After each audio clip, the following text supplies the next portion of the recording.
Hello everyone and welcome to another edition of Rorschach's Comics. Today we will be taking a look at Flashpoint Beyond.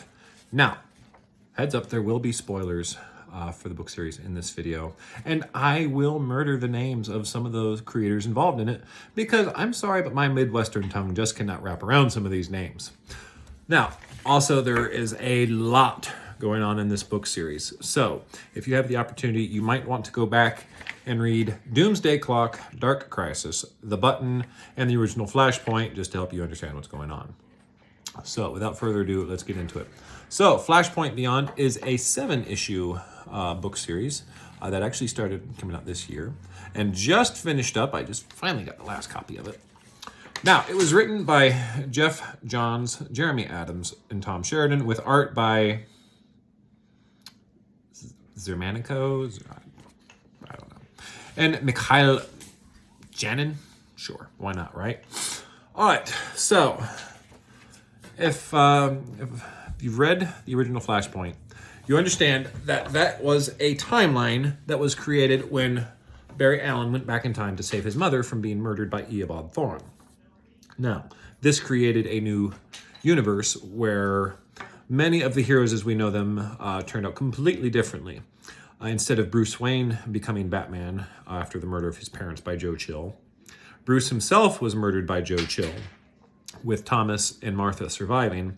Thomas became that universe's version of Batman, and Martha, driven mad with grief, became the Joker.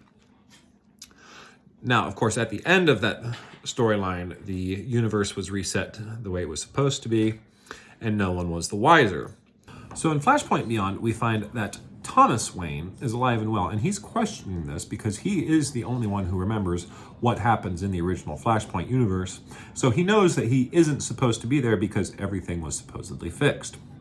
Now, at that moment, he's being grilled by prosecutor Harvey Dent, who is quite upset with him for various reasons, and who is threatening to have him charged and prosecuted for murder of Joe Chill if he does not go to Arkham Asylum and speak with his wife, Gilda, who, because of the events of Flashpoint and several other oddities, has been committed there, especially after the death of their daughter. Now, they have a young boy named Dexter, who we'll talk about later. Now, back in the main universe, we find Bruce Batman going through the lab of a Time Master. Now, I had to do some research for Time Masters because it changes all the time. The current lineup for Time Masters are Rip Hunter, Corky Baxter, and his animated beaver hat. We'll get into that later, too. His sister, Bonnie Baxter, and Jeffrey Smith. Now, again, we'll talk about them later, but that's just who they are. So Batman is going through their lab with the help of Mime and Marionette from the Watchmen universe to try and find something. But we cut to the Batcave. What they took out of the lab was a very special snow globe and also a very special watch. And this is where we first see Corky Baxter in his beaver hat. Now, for some reason, all the Time Masters in this storyline are wearing basically North Pole elf-colored 18th century clothing. I don't know why, but that's what they're doing in this. Go back to Flashpoint universe. Thomas Wayne is running around as Batman, trying to figure out what's going on. And he finds that universe's Barry Allen, who is not the Flash. He's not supercharged at all. He's just the average crime scene investigator. Well, he breaks into his apartment and tries to convince him of the truth of what's going on between the universes and that they need to fix things. And so, being the Batman that Thomas Wayne is, he kidnaps him, ties him to a chair on the top of a building in the middle of an electrical storm, brings all the chemicals together to recreate the accident. But lo and behold, someone shoots at them, breaks the chemical containers. Barry is struck by lightning and fried. Now, Batman chases down the shooter, who he finds out is an operative working for Aquaman, and that he was actually supposed to kill Batman and missed. So Batman goes on trying to figure out why on earth Arthur is trying to kill him, goes over to Britain, which all of Europe is the middle of a war zone at the moment between the Atlanteans and the Amazons, if you'll remember from the original Flashpoint. Well, he finds Diana captured, makes a deal with her. They sneak into Aquaman's throne room. Turns out Aquaman has no idea what's going on and really doesn't care because he's too involved with his war. Goes to kill Batman and is thus killed by Diana.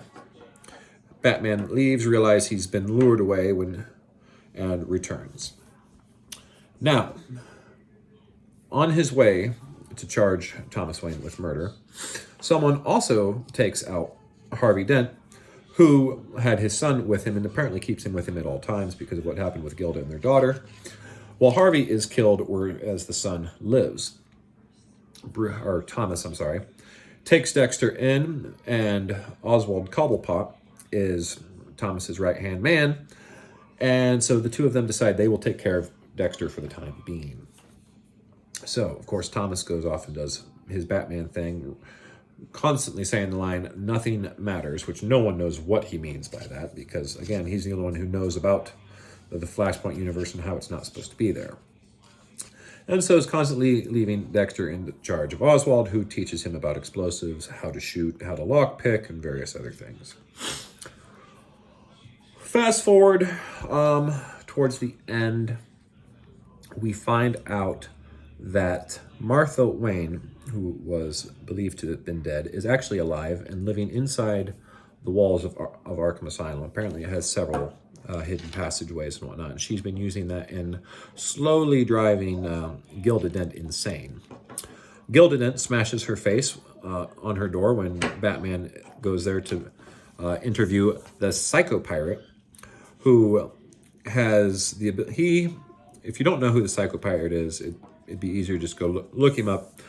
In a nutshell, he knows everything about time and remembers all of time in all the various universes, but the problem is he doesn't exactly remember which one is the proper one anymore. Now, the reason Batman goes to speak with him is because someone is killing all of the time travelers or would-be time travelers in that universe and is filling their body with clock parts. So Thomas is trying to figure out who is doing this. He goes to interview the Psycho Pirate, who has apparently Epsteined himself. Though, of course, this is Arkham Asylum. Nobody kills themselves. He was murdered. Come on. And on his way out, he's speaking with Gilda, who then smashes her face against her cell door, and she becomes the Two-Face of that reality, and she keeps going on about how she's hearing voices. Well, fast forward on down the line, we find out that the Clockwork Killer is indeed the Martha Joker, and that she is the voice behind Gilda's insanities. She then explains to Thomas why she has been killing all the time travelers, and she leads him down to another lab that she discovered when she was left for dead that contains a time-traveling orb that belongs to the Time Masters. So back to the Time Masters. They travel in this itineration. They seem to be the guardians of space and time, or at least serving in some form of that capacity. In past itinerations, they were just time-traveling adventurers. And of course, if you've seen the movie, not the movie, but the Arrowverse show, I believe it was Time Masters, Rip Hunter is the main character in that.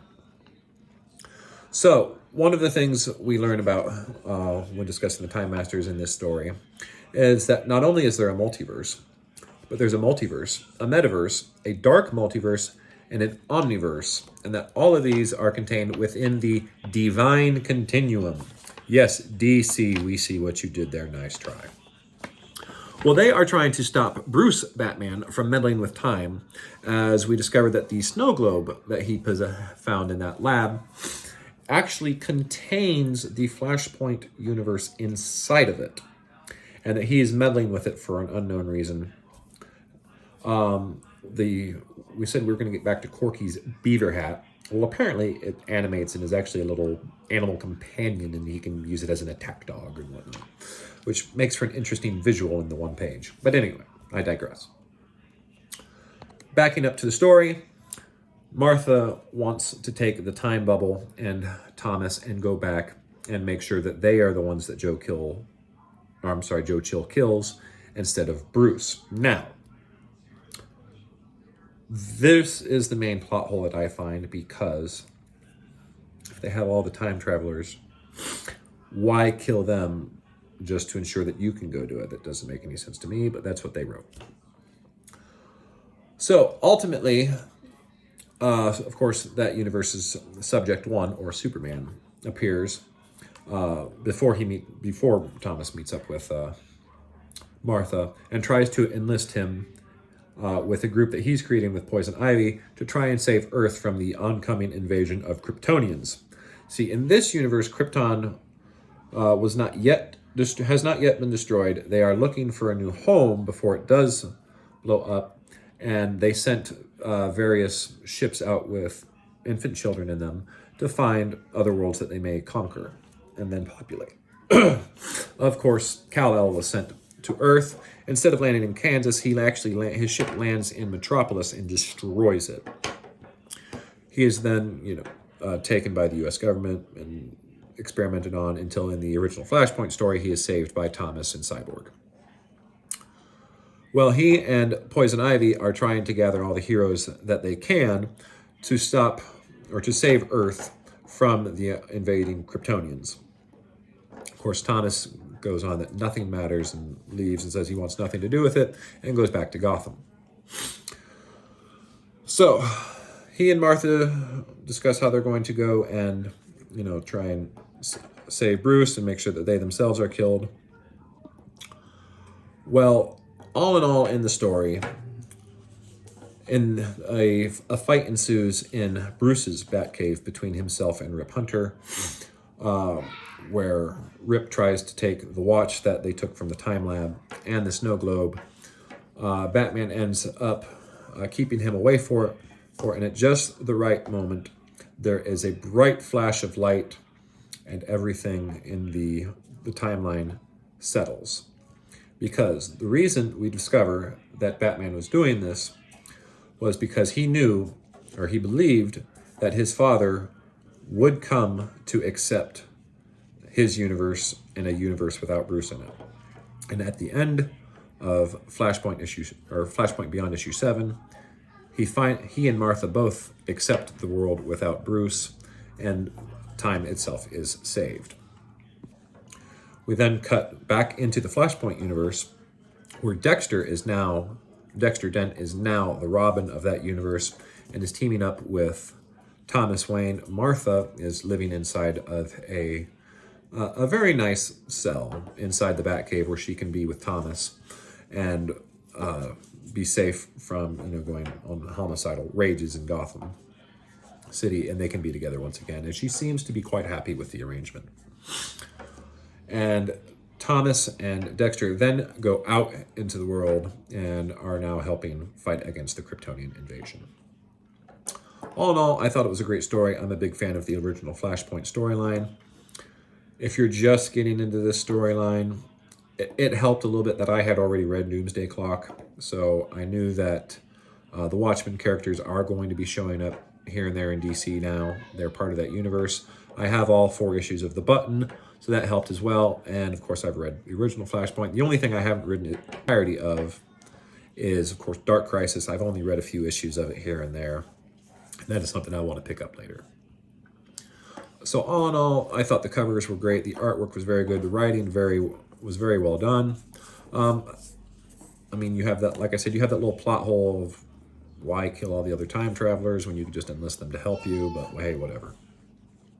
So yeah, it's definitely worth a read. Pick it up if you're interested. So that's going to be it for today. I have not decided what our next review video is going to be about yet, so stay tuned for that. Please remember to like and subscribe for more. Have a good day. Bye.